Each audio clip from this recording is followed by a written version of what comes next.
Bom dia a todos vocês, elevando o nosso pensamento a Deus, pedindo as suas bênçãos, pedindo a sua paz. No dia de hoje, sabedoria para entender e explicar a sua palavra. Amém. Hoje nós vamos dar continuidade de Romanos 1, versículos de 8 a 12. O título que escolhi é Quem nos dá a licença de pecar? Eu escolhi esse título porque observo que muitos vivem uma vida muito pecaminosa e eles acham que no momento certo Deus os vai perdoar e eles vão ser salvos sem que eles precisam fazer nada, porque Jesus Cristo já veio e morreu por nós para nos libertar dos pecados. Mas esses pecados que Jesus Cristo nos libertou são os pecados do antepassado, o pecado original, não o pecado para a gente continuar pecando, porque senão que tipo de Deus seria ele, não é? Não se esqueça de deixar o seu joinha, ajudando a nossa causa, ajudando-nos a evangelizar, a levar a palavra de Deus a todos. Muito obrigada. Da mesma forma, se a gente analisar, muitas dessas pessoas agem assim com os pais terrenos, né? Aprontam, fazem tudo de errado com os pais e esperam sempre o perdão.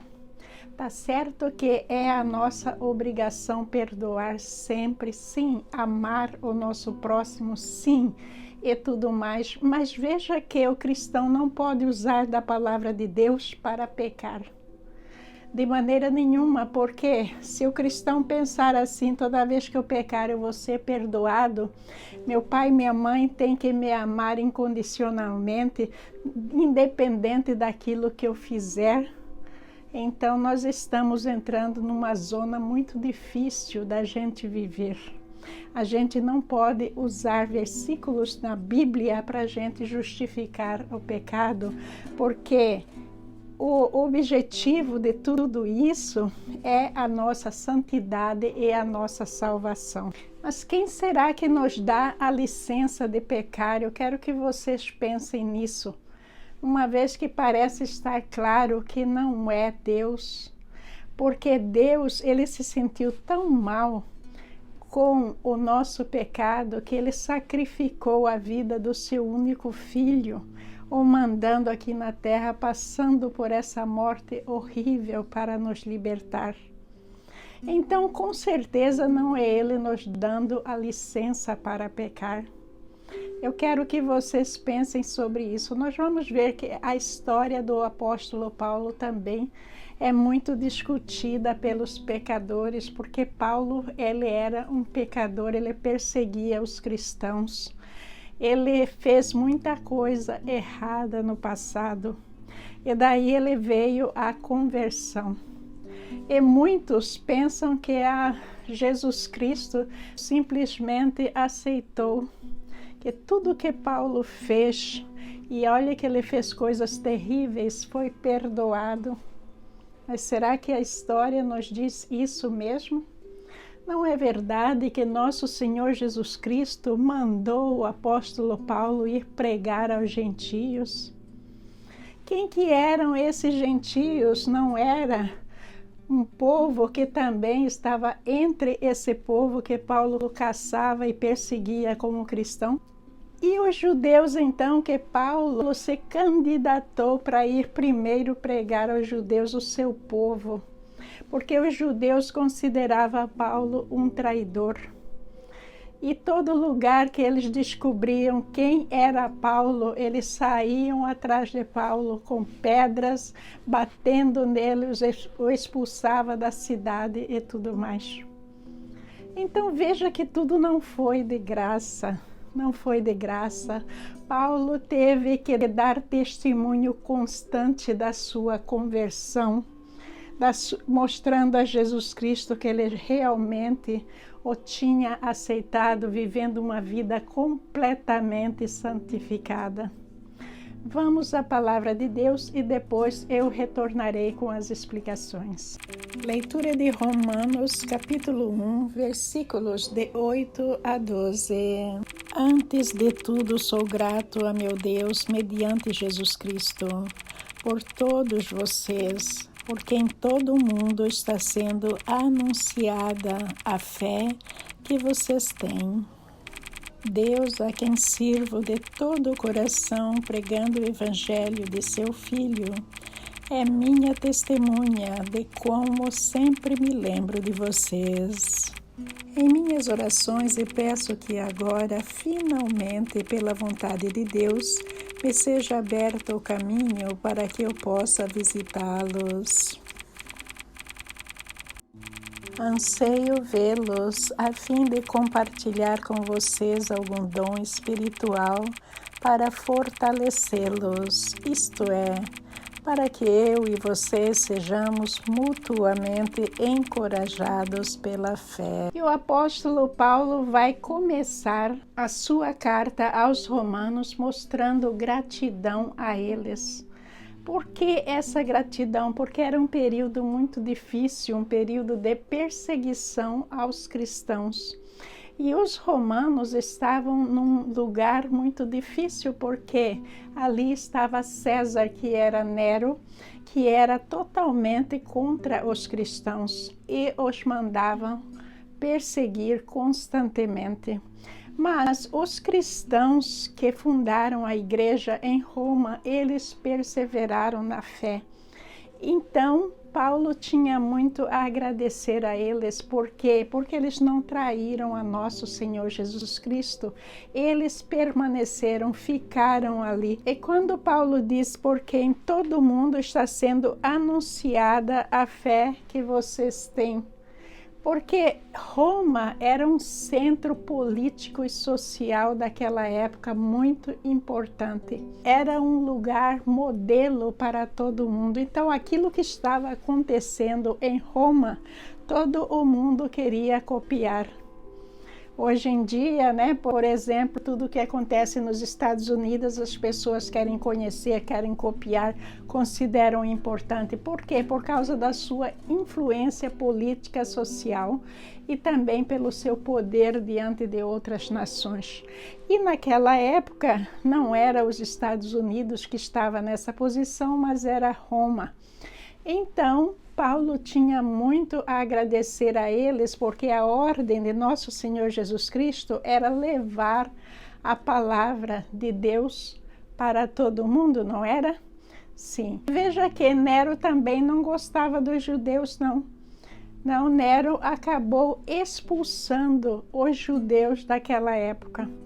E nós vamos ver que o fato de Paulo ser morto em Roma tem muito a ver com o fato também dele ser um judeu.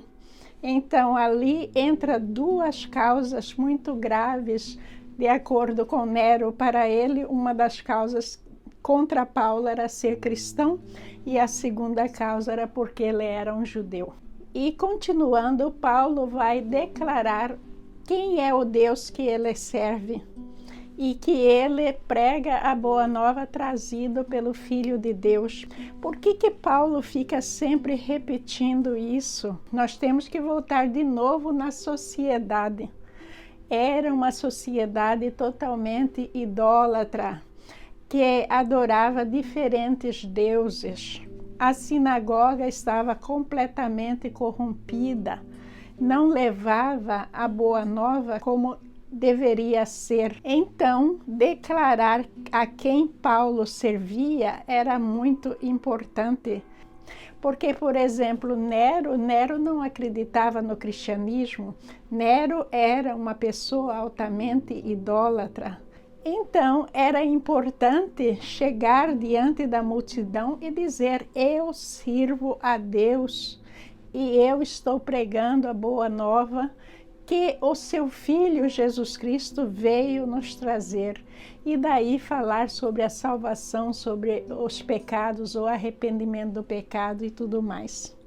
E a palavra que nós pregamos hoje é a mesma que Paulo pregou.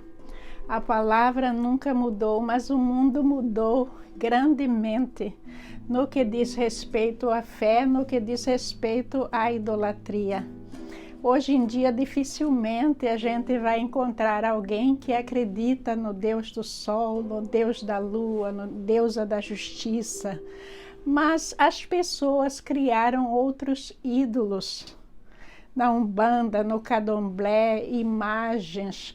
Então, a idolatria tomou uma outra característica, porque o homem viu que Deus estava abominando aquele tipo de idolatria, mas a idolatria sempre também foi muito lucrativa, trouxe muitos negócios neste mundo, então não era de interesse erradicar totalmente a idolatria.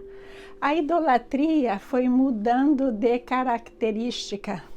E hoje em dia, a gente fala em idolatria, a gente vê que é totalmente diferente. Tem gente que idolatra até pessoas, algo que não tem nada a ver com aquilo que nós aprendemos na palavra de Deus.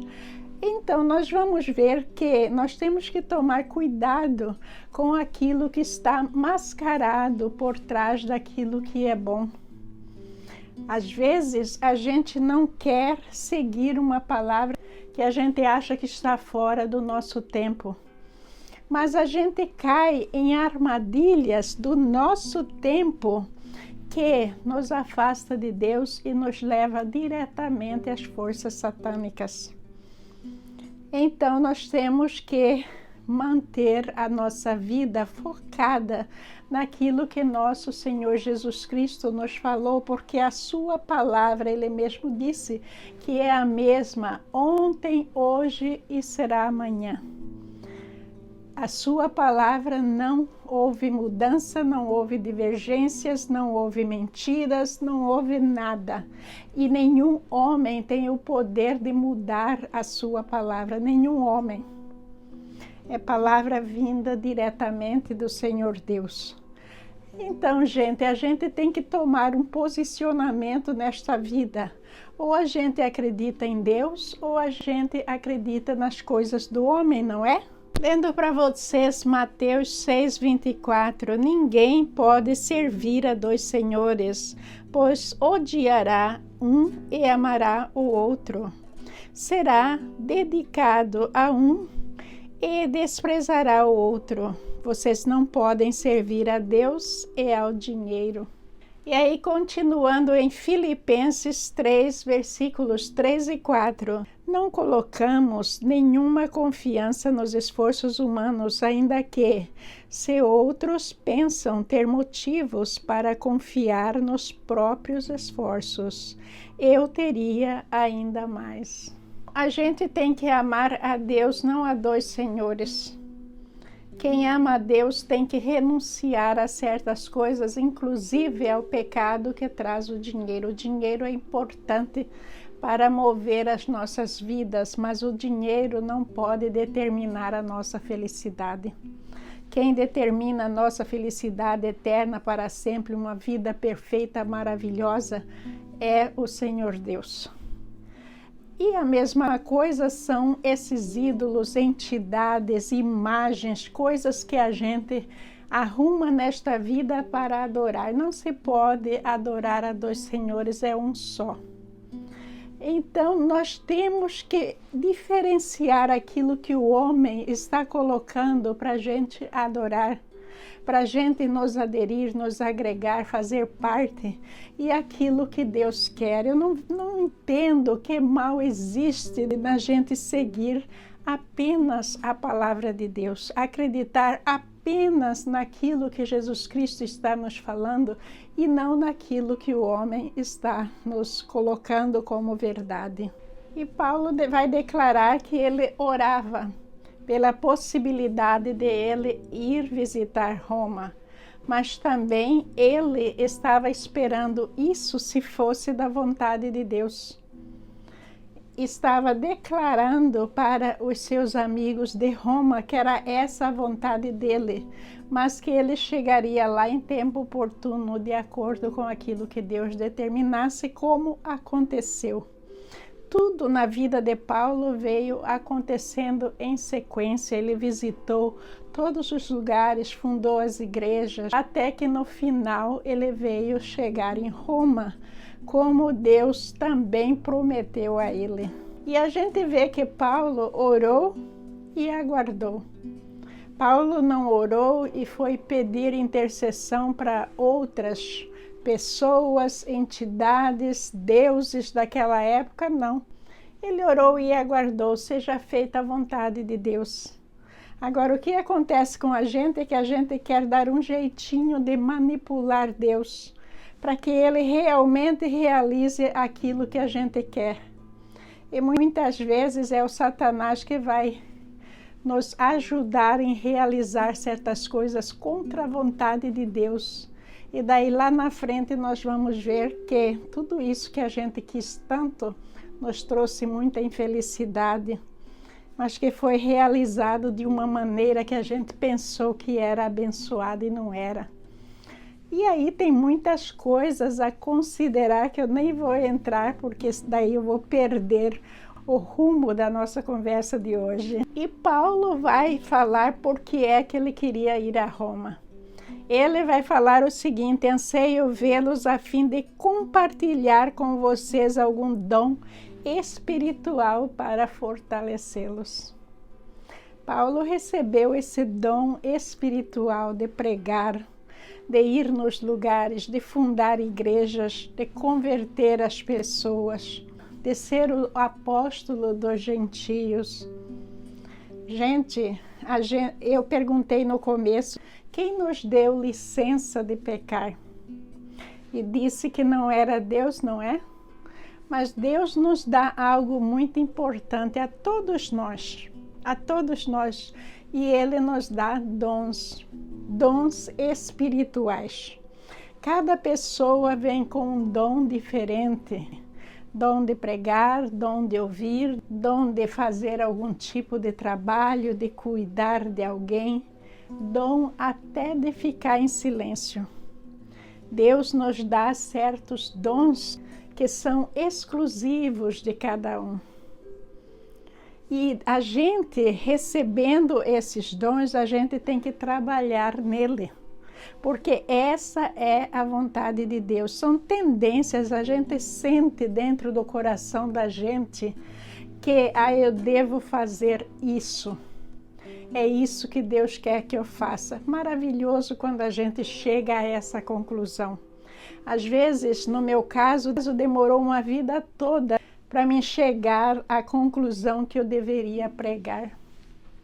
E foi preciso Deus até se esforçar de me mostrar isso por 2 ou 3 vezes. Então nós temos que estar atentos para os nossos dons. Muitas vezes a gente não tem o dom de ir lá, colocar a mão sobre alguém e curar. A gente não recebeu esse dom. Mas a gente tem dom de curar através da palavra. Tem gente que cura até com um sorriso. Tem gente que é capaz de trazer alegria para alguém que está em pranto, chorando, em agonia. Tem gente que tem um estado de espírito tão positivo que mesmo naquela agonia, quando essa pessoa chega perto da outra pessoa tende a voltar ao equilíbrio. Por causa da sua fé, por causa daquilo que ela traz dentro de si. Então temos que trabalhar com os nossos dons porque eles nos foram dados por Deus. Está escrito em Romanos 12, de 6 a 8, Deus na sua graça nos concedeu diferentes dons. Portanto, se você tiver a capacidade de profetizar, faça-o de acordo com a proporção de fé que recebeu. Se tiver o dom de servir, sirva com dedicação. Se for de mestre, ensine bem. Se for dom de consistir em encorajar as pessoas, encoraje-as. Se for o dom de contribuir, dê com generosidade. Se for o dom de exercer liderança, lidere de forma responsável. E se for o de demonstrar misericórdia, pratique-o com alegria. Oi, gente, por falta de tempo eu vou parar no versículo 11. Desculpem, calculei errado. Voltando à nossa pergunta rapidinho inicial, quem nos dá licença para pecar? Eu vou ler para vocês 2 Coríntios 5,17. Logo, todo aquele que está em Cristo se tornou nova criação. A velha vida acabou e uma nova vida teve início. Se nós estamos em Cristo, nós não temos essa licença de pecar. Temos que ter uma vida completamente nova e sem pecado. Se nós estamos contra Cristo, nós estamos no pecado. Nós achamos que não, nós não aceitamos. Por quê? Porque nós somos rebeldes por natureza. A nossa natureza pecaminosa nos coloca uma venda que a gente não vê, a gente não ouve, e nós chamamos isso de cegueira espiritual. Então, nós não temos licença para pecar. Quem é que nos dá essa licença? Somos nós mesmos. Nós somos levados pelo mundo, pelos outros. A gente é contaminado por outros pecadores à nossa volta. A gente acha o pecado bonito e muitas vezes até necessário.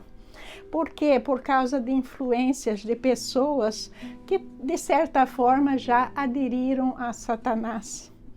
E quando a gente se envolve cada vez mais a essas influências, a gente também, sem saber, está se aderindo a essas forças satânicas.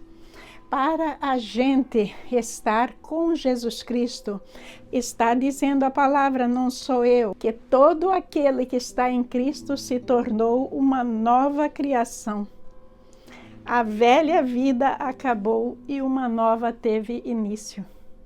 Não uma nova no pecado, é uma nova sem pecado, buscando a santidade. É para a gente pensar, não é? Que o Senhor te abençoe e te guarde, que o Senhor faça resplandecer o seu rosto sobre ti e tenha misericórdia de ti. O Senhor sobre ti levante o seu rosto e te dê paz. Amém. Muito obrigada a todos vocês, muito obrigada por sua participação, pelo carinho. Que Jesus te abençoe hoje e sempre. Amém.